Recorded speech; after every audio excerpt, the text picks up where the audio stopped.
हंस के फरमाते हैं वो देख के हालत मेरी, क्यों तुम आसान समझते थे मोहब्बत मेरी। आदाब नाजरीन, रंग तरंग में आप सभी का खैर मकदम है। मोहब्बत इंसान को मजबूर कर देती है गहराई में उतरने के लिए, शिद्दत को समझने के लिए। और एक फ़नकार जब अपने फ़न से मोहब्बत करता है तो उसे कमाल की बुलंदियों तक पहुंचा देता है। इसीलिए तो वो शाहकार बनाता है, फ़न पारे वजूद में लाता है। रंग तरंग में हमारी यही कोशिश रहती है कि आप तक पहुंचाएं हिंदुस्तान का बेमिसाल और बेशकीमती ख़जाना। हमारी सकाफ़त आज पूरी दुनिया में अपना परचम लहरा रही है। चाहे G20 बैठकों में आए मंदुबीन हों या फिर आलमी सतह पर, लोग सभी हिंदुस्तान की अजीम सकाफ़त और विरासत का एतराफ़ कर रहे हैं। इसी सकाफ़त से आपको रूबरू कराएंगे, लेकर चलेंगे आपको हम्पी में। साथ ही साथ माहौलियात के तहफ़्फ़ुज़ के लिए आजकल क्या कर रही है नौजवान नस्ल, ये भी हम आपको बताएंगे। तो देर किस बात की, शुरू करते हैं अपना ये खूबसूरत सफ़र आपके साथ।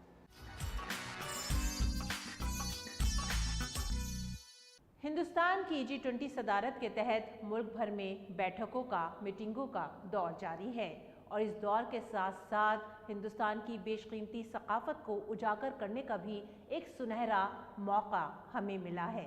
पूरी दुनिया से आए मंदुबीन हैरत ज़दा हैं यहाँ की विरासत को देखकर, यहाँ के रिवाजों को देखकर, और इन रस्मों को वो समझने की कोशिश भी कर रहे हैं। इसी के तहत हम आज आपको लेकर चलेंगे हम्पी। हम्पी एक ऐसा शहर है जो अपनी बनावट, अपनी इमारतों, अपने मंदिरों और अपनी कारीगरी, फनकारी और दस्तकारी के लिए ख़ास तौर से जाना जाता है। हम्पी को वर्ल्ड हेरिटेज सिटी का दर्जा भी मिला है। तो चलिए आपके साथ सफ़र करते हैं हम्पी का और एक बार फिर से अपनी जड़ों से जुड़ने की कोशिश करते हैं।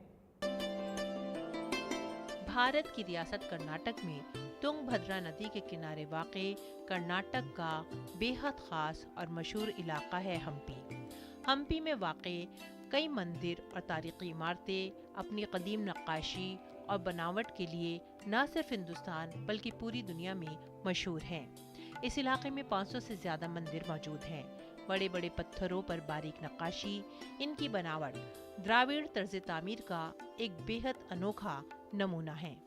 हाल ही में हिंदुस्तान की G20 सदारत के तहत कल्चरल वर्किंग ग्रुप का तीसरा इजलास कर्नाटक के हम्पी में मुनक्किद हुआ।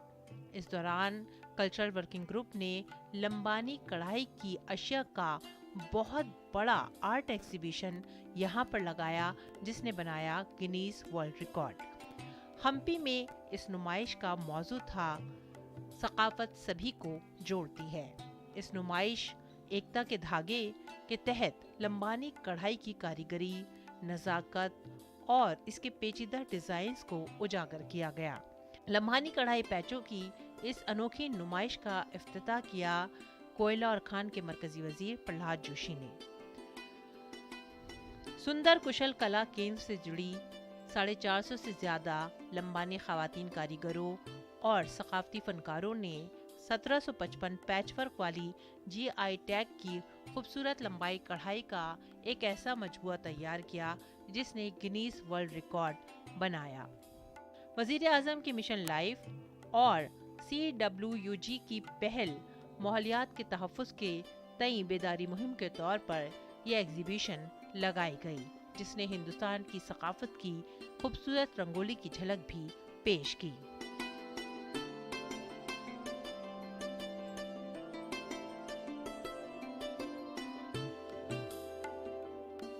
लंबानी कढ़ाई जिंदगी के तानों बानों की तरह पेचीदा लेकिन बड़ी ही रंगीन होती है। रंगीन धागों, मिरर के काम और सिलाई पैटर्न का ये बेहद खूबसूरत नज़ारा अपने आप में लोगों का दिल खींच लेता है। एक बहुत बड़ा मूवमेंट हुआ है। आज इन लोगों को एम्पावरमेंट फील हो रहे हैं। पहले दे वर फीलिंग वेरी इनसिक्योर, आज लोगों को एक बड़ी शक्ति आ गई है। ये कर्नाटक के कई गांवों में की जाती है, जैसे सुंदर, कैरी, टांडा, सीताराम टांडा, बाजीपुर और कमलापुर। ये खास कढ़ाई एक रिवायत है, एक रस्म है जो पीढ़ी दर पीढ़ी चली आ रही है।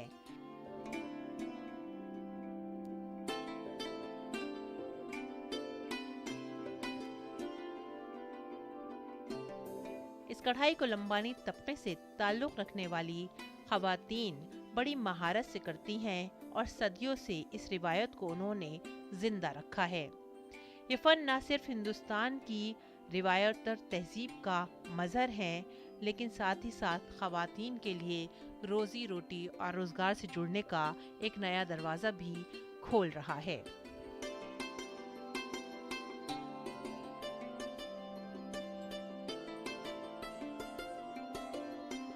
ये पहल CWUG की ख़ास पहल थी, जिसमें सक़ाफ़त के ज़रिए लोगों को रोज़गार से जोड़ने की कोशिश तो थी ही, साथ ही हिंदुस्तान की खूबसूरत और बेशकीमती रिवायतों को दुनिया के सामने भी पेश करने का सुनहरा मौका था।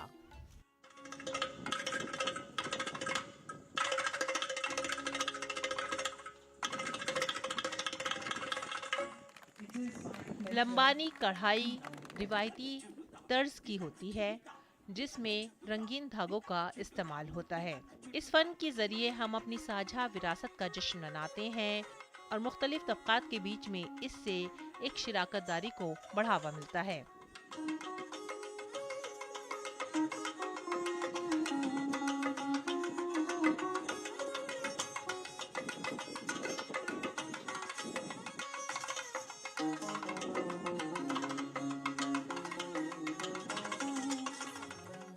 हम्पी को यूनेस्को के जरिए आलमी विरसे का दर्जा भी दिया गया है। G20 के मंदुबीन ने हिंदुस्तान की सकाफत की रंगोली देखी, जिसको देखकर वो बेहद मुतासिर हुए। इस मौके पर कई सकाफती प्रोग्राम भी मुनक्किद किए गए।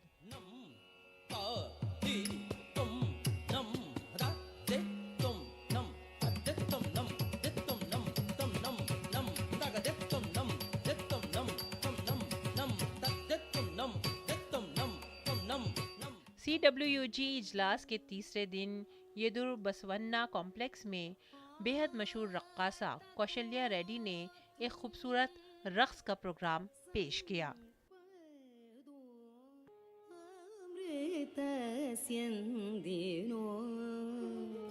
जनूबी हिंद के 4 अलग अलग तर्ज के नाच यहाँ पर पेश किए गए। भरतनाट्यम, मोहिनी अट्टम, कुचिपुड़ी और ओडिसी रक्स लोगों को हैरत ज़दा कर गया।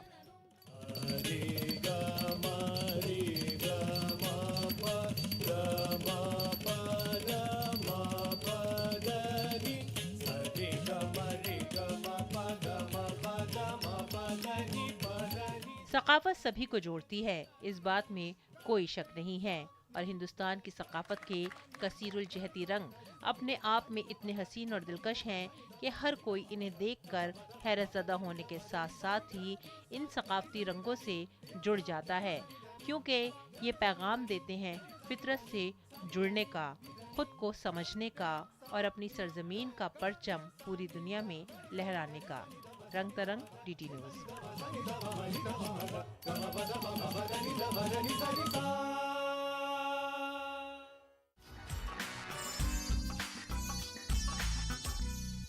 ये हरा भरा पेड़ कुदरत का एक शाहकार है। लहलहाता हुआ सब्जा, चिड़ियाँ इसमें चहचहाती हैं, घोंसले बनाती हैं, खुशी के गीत गाती हैं। लेकिन ज़रा सोचिए कि अगर इस पेड़ को बढ़ने की, फलने फूलने की आज़ादी नहीं होती तो क्या इसकी जड़ें इतनी गहरी जाती, क्या इसकी शाखें इसी तरह से भरपूर अंदाज में लहलहाती। इसी तरह से है हमारा प्यारा मुल्क हिंदुस्तान, भारतवर्ष, जो आज़ादी की घुटन में कुछ सिमट सा गया था। आज हम आज़ाद फ़िज़ा में सांस ले रहे हैं और हमारी सकाफत, हमारी तहजीब और हमारे नौजवानों की सलाहियत पूरी दुनिया में अपना लोहा मनवा रही है। हमारे आज़ादी के मतवालों ने अपनी जान की कुर्बानी देकर हमारे लिए ये आज़ाद फ़िज़ा यकीनी बनाई है। आज हम सलाम करते हैं उन सभी शहीदों को जिन्होंने कुर्बानियाँ दी हैं इस आज़ादी के लिए। आपको लेकर चलते हैं एक ऐसे नाटक में जहाँ पर खिराज अक़ीदत पेश किया गया आज़ादी के मतवालों को। अरुणाचल प्रदेश की तारीखी विरासत और अनकही कहानियाँ अब हिस्सा बन रही हैं अरुणाचल रंग महोत्सव का। 18 जुलाई से 11 अगस्त तक मुल्क भर में खास शहरों में 4 दिन थिएटर फेस्टिवल मनाया गया अरुणाचल रंग महोत्सव के नाम से। राजधानी दिल्ली में रक्स महोत्सव की शुरुआत हुई अरुणाचल रंग महोत्सव के तहत। इस दौरान एक बेहद मशहूर नाटक अरुणाचल एक सफरनामा यहाँ पर पेश किया गया। अरुणाचल एक सफरनामा के जरिए नेफा ने आज के हालात, अरुणाचल प्रदेश की सकाफत और इसके सफ़र को लोगों के सामने पेश किया। अरुणाचल एक सफरनामा, saga of Arunachal journey, a vision reborn. Arunachal Pradesh की 50 सालों की यात्रा या सफर यहाँ पर 2 घंटों में नाटक के जरिए लोगों तक पहुँचाया गया। अरुणाचल प्रदेश की सकाफत, तहजीब, दही लोगों का रहन सहन और यहाँ पर बसने वाले कबायलियों की जिंदगी इस नाटक का हिस्सा थे। लेकिन दौर बदलते गए और अरुणाचल प्रदेश में भी तकनीक तेजी से आगे बढ़ गई। जदीद होता गया ये इलाका, ये खित्ता, और पूरी दुनिया के साथ कदम से कदम मिलाकर आगे चलने की होड़ में शामिल हो गया। नौजवानों के जरिए पेश किया गया नाटक अपने आप में बेहद खास था, क्योंकि यहाँ पर नज़र आ रहा था अरुणाचल से ताल्लुक़ रखने वाले नौजवानों का हुनर और उनकी सोच। इस रियासत की बेशकीमती सकाफत, यहाँ के लोकगीत, लोक कथाएँ और लोक नाच के साथ साथ रहन सहन, खान पान और पहनावा भी। इस नाटक ने बड़ी खूबसूरती से पूरे अरुणाचल प्रदेश का नक्शा लोगों के सामने पेश कर दिया। ये अरुणाचल का प्रोसेस दिखा रहे हैं, हिस्ट्री कि कैसे शुरू हुआ, अरुणाचल कहाँ थे, क्या था और आज कहाँ किस स्टेट में है। बहुत सारे डेवलपमेंट आ चुका है। It's because of I would say government of Arunachal, it's because of people of Arunachal अब हम यहाँ तक पहुँचे हैं। तो ये प्रोसेस हम दिखा रहे हैं अरुणाचल का कि किस तरह अरुणाचल कहाँ से कहाँ तक पहुँचे। इस ड्रामे में जहाँ एक तरफ जदीद अरुणाचल माशरा था, तो साथ ही साथ कदीम रिवायतें और रिवाज भी थे। आज के दौर के नौजवान भी थे, तो उनके वालिदैन के जज्बात और एहसासात भी थे। इस खास थिएटर फेस्टिवल में 4 मुख्तलिफ ड्रामों को पेश किया गया। द चौफा प्लांग नाम से जो नाटक पेश किए गए, उनमें बरतानवी हुकूमत के ज़रिए हमारे लोगों के खिलाफ किए गए मजालिम की दास्तानें थीं। अरुणाचल प्रदेश के आदिवासियों ने किस तरह से गैर मुल्की ताकतों के खिलाफ एक लड़ाई लड़ी, इसको भी इस नाटक में खूबसूरती के साथ दिखाया गया। जद्दोजहद आज़ादी के वो गुमनाम शहीद, वो जंगजू जिन्हें आज हम नहीं जानते, इस नाटक में आपको नजर आते हैं। अरुणाचल प्रदेश की खास रिवायत, उनकी जिंदगी के रंग और यहाँ के अपने अंदाज के खूबसूरत तराने, ये सभी था अरुणाचल रंग महोत्सव का खास हिस्सा।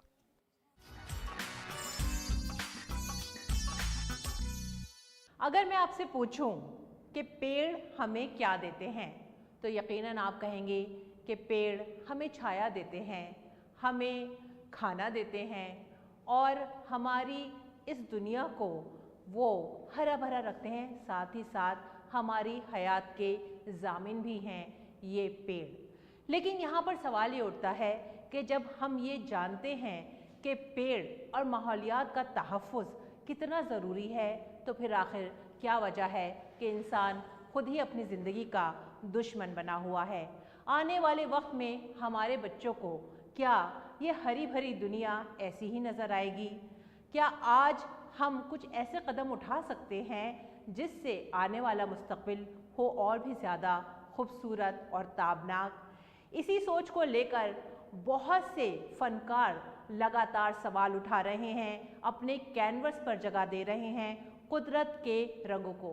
आज मैं मौजूद हूँ यहाँ त्रिवेणी कला संगम में, जहाँ आपको मेरे आसपास नज़र आएंगे हरे भरे पेड़ कुदरत के गीत गाते हुए, परिंदों के साथ चहचहाते हुए।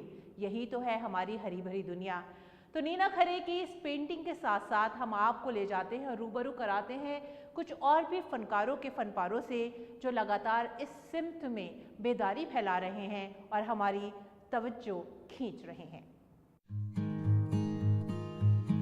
फार ग्राउंड नाम से एक सोलो एग्जीबिशन में पायल कक्कड़ ने तस्वीरों के जरिए एक ऐसा मजमुआ तैयार किया है जो हमें अंदर तक झंझोड़ देता है, साथ ही साथ सोचों को भी जन्म देता है। जो पर्यावरण के अंदर नुकसान ह्यूमन एक्शंस की वजह से हो रहा है उसको मैंने कवर किया है 5 साल लगा के। क्लाइमेट चेंज की वजह से जो हमारा बारिश का जो पैटर्न है वो बदलता जा रहा है, और उसके बदलने से जो नमक की जो खेती समझिए या जो हम नमक बना रहे हैं समुंदर से, उसकी जो कभी भी बारिश हो जाएगी तो वो नमक के जो कारोबार है उसमें नुकसान हो रहा है। एक इमोशन जो आपका आना चाहिए, वो मेरा कोशिश यही है कि एक ह्यूमन इंटरेक्शन आप एक बनाते हैं पेंटिंग के साथ या किसी काम के साथ, तो आपके अंदर ये एक ऐसी एक फीलिंग आए कि मैं भी कुछ करूं पर्यावरण के लिए। जो भी आपकी क्षमता है उसके अंदर करें। मैं एक फोटोग्राफर हूं, तो मैंने ये प्रदर्शनी लगाई है, मैंने ये 5 साल काम किया है, आपके सामने ये लेके आई हूँ कि कैसे हमारे पर्यावरण से हमारे को ही नुकसान हो रहा है। हमारी इकोलॉजी है, एनवायरनमेंट को तो हो ही रहा है, बट अल्टीमेटली वो नुकसान हमारे पास ही आ रहा है। पायल कक्कड़ की फोटोग्राफी एग्जीबिशन मुख्तलिफ मसाइल को उजागर करती है और साथ ही साथ इस तरफ ध्यान भी खींचती है कि अगर हम वक्त पर नहीं जागे तो दुनिया एक ऐसी सिमत में चली जाएगी, ऐसी कगार पर आकर खड़ी हो जाएगी कि आगे इंसानी हयात और उसकी बका शक के घेरे में रह जाएंगे। पायल ने अपने लेंस से बर्बादी और खूबसूरती के बीच में एक नजर न आने वाली लकीर खींचती है। लोग इन तस्वीरों से एक जज्बाती रिश्ता बना रहे हैं। पायल की तस्वीरों में पहली मर्तबा ऑग्यूमेंटेड रियलिटी का इस्तेमाल किया गया है। लगातार हम इस दुनिया को उजाड़ रहे हैं। ये तस्वीरें ये भी याद दिला रही हैं कि अगर हम वक्त पर नहीं जागे तो ये खूबसूरत दुनिया कहीं खो जाएगी, और इसके साथ साथ खो जाएंगे यहाँ रहने वाले चरिंद परिंद, हरियाली और इंसान भी। जया सिन्हा, रंग तरंग, डीटी न्यूज़।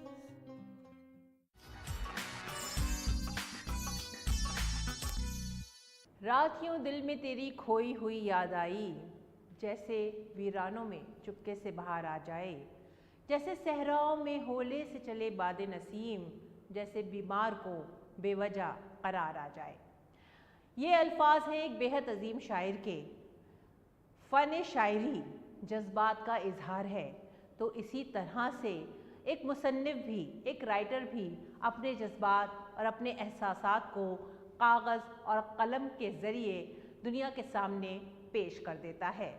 आज आपको रूबरू कराएंगे एक राइटर के जज्बात से, कैसे वो अपनी ही दुनिया में मगन होता है, कभी अपने ख़यालों को उधेड़ देता है तो कभी उनको सी लेता है। एक बेहद दिलचस्प नाटक पेश किया गया एक मुसन्निफ पर। कमाल की बात है ना, ये अंधेरा और मैं पिछले कई सालों से एक साथ रह रहे हैं, लेकिन कभी एक दूसरे की तरफ ध्यान ही नहीं दिया। इनफैक्ट मेरे आइडियाज, इमेजिनेशन, थॉट सब मुझसे पहले अब इस अंधेरे को ढूंढते, जैसे वो मुझसे ज्यादा इनके सके। विकास बहरी द्वारा निर्देशित कहानी के अंदर कहानी कहता हुआ नाटक खिड़की एक लेखक के कहानी के अंत को खोजने के द्वंद को व्यक्त करता है। मेरी खिड़की के ठीक सामने वाले मकान की भी खिड़की खुलती है। मैं अक्सर अपनी खिड़की के पास कुर्सी डालकर बैठ जाता हूँ और मेरा बहुत सा वक्त मेरी खिड़की के पास ही गुजरता है। यहाँ पर मैं अपने आप को दोस्तोवस्की की रचनाओं के किरदारों से एक कदम आगे पाता हूँ। कई शहरों में इस नाटक का मंचन किया गया है और हर जगह इसने सराहना बटोरी है। अभी कुछ ही दिनों पहले मेरे सामने वाले मकान में एक लड़की रहने के लिए आई। विकास बहारी का ये नाटक खिड़की 2 किरदारों की कहानी है। सिर्फ 2 पात्रों के 1 घंटे के इस नाटक में दूसरी पात्र खिड़की वाली लड़की है। इसके मुख्य पात्र एक लेखक है जो अपनी खिड़की से सामने की खिड़की में मोबाइल पर बात करती एक लड़की को देखता है और उसी वक्त अपने फटेहाल हालात से जूझते हुए एक कहानी की तलाश भी कर रहा है। इन्हीं 3 लोगों से बात करती है, जिसमें से 2 लड़के हैं और एक लड़की है। मोबाइल पर बात करती लड़की के चेहरे के बदलते भावों से वे एक कहानी बनाता है और कमाल की बात यह है ये कहानी अपने पात्रों के रखे गए नामों सहित पूरी सही साबित होती है। दोनों एक दूसरे की आंखों में आंखें डालकर बहुत देर तक कुछ सोचते रहे। वक्त जैसे रुक जाता है, चारों तरफ एक तल खामोशी। मंच पर मौजूद मुख्य पात्र के भ्रम और यथार्थ का एक खेल है जिसमें दर्शक फंसा रहता है। मैं ऐसे कहूँगी कि जो कैरेक्टर है बहुत ही चुलबुला कैरेक्टर है और फिर उतना ही संजीदा भी है कि अचानक से हंस देता है, फिर अचानक से रो देता है, समझ ही नहीं आता कि ये लड़की कैसे रिएक्ट करने वाली है। और मुझे लगता है कि ये लड़की ना, जो वेदिका है, वो कुछ वैसी ही लड़की है जैसे आम जीवन में लड़कियां होती हैं। थोड़ी सेंसिटिव हैं, थोड़ी चुहलबाजी भी है, थोड़ा मजाक भी कर रही हैं, लेकिन एकदम से किसी बात पे बड़ी संजीदा हो जाती हैं। जिस तरह से इस नाटक को लिखा गया है, जिस किरदार को लिखा गया, बहुत खूबसूरत है। इतने कलर्स हैं, इतने वेरिएशंस हैं, तो मुझे वो करते में बहुत मजा आता है। अपने में अलग प्रकार की संवेदनाओं को समेटे हुए ये नाटक दर्शकों को अंत तक तन्मयता से डूब जाने को विवश करता है। दहलीज के इस पार से उस पार का सोचना, ये भी एक ऐसा अजीब सा हुनर है ना, जिसे मैं बतौर राइटर आज तक चाहकर भी समझ नहीं पाया। दो पात्रों में सीमित इस नाटक की कहानी की सुंदरता को दोनों ही कलाकारों ने अपने बेहतरीन अभिनय से अंत तक बनाए रखा। मुझे लगा कि कहीं ऐसा तो नहीं कि उसकी लड़ाई उसके पहले बॉयफ्रेंड के साथ हो रही हो, वो भी इस बात को लेकर कि उसके पहले बॉयफ्रेंड को उसके दूसरे बॉयफ्रेंड के बारे में पता चल गया होगा और उसने उससे कहा होगा। कहानी के मुख्य पात्र जतिन सरना द्वारा अभिनीत एक लेखक वेद के माध्यम से अपने लेखन की प्रतिभा को स्वयं अपने और दूसरी पात्र प्रियंका शर्मा द्वारा अभिनीत वेदिका की दृष्टि से परखते हैं और सहजता और सरलता से दर्शकों को बांधे रखते हैं। जैसे हम सामाजिक अगर बात करें तो हम करते हैं कि जिस तरह से लोग आज अपनी दुनिया में कितने प्राइवेट हो गए हैं कि वो दूसरे लोगों से कोई कनेक्शन नहीं रखते हैं, दूसरा जी रहा है, मर रहा है, कैसे क्या कर रहा है, उस पर हम बात नहीं करते हैं। तो उसको भी हमने इसमें डाला है, उस पर भी हमने बात की है कि हम इमोशनलेस क्यों हो रहे हैं। हमको दूसरों के प्रति भी उतना ही संवेदनशील होना चाहिए जितना हम एक्सपेक्ट करते हैं कि लोग हमारे को लेकर हों। तो वो सब चीज़ें हमने ज़रूर इसको कहीं ना कहीं टच करने की कोशिश करी है इस नाटक के थ्रू। अंजू इसकी वही सहेली है जिससे ये सारी बात करती है।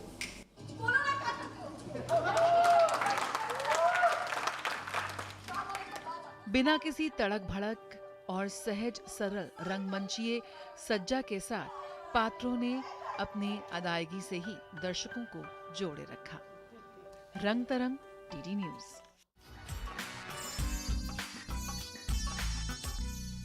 किसी सबब से अगर बोलता नहीं हूँ मैं, तो यूँ नहीं कि तुझे सोचता नहीं हूँ मैं। जनाब, जैसे ही आपसे विदा होते हैं तो सोच सवार हो जाती है कि अगले हफ्ते इसी वक्त इसी चैनल पर फिर मिलना है आपसे एक रंग बिरंगे ख़जाने के साथ, जो आपकी खिदमत में पेश करेंगे। इस बार भी अगले हफ्ते इसी वक्त इसी चैनल पर हमसे मिलना मत भूलिएगा, क्योंकि आपके लिए लेकर आएंगे हिंदुस्तान के रंग, यहाँ की उमंग और यहाँ की तरंग भी। तब तक के लिए आप हमारी पूरी टीम को दीजिए इजाज़त। आदाब।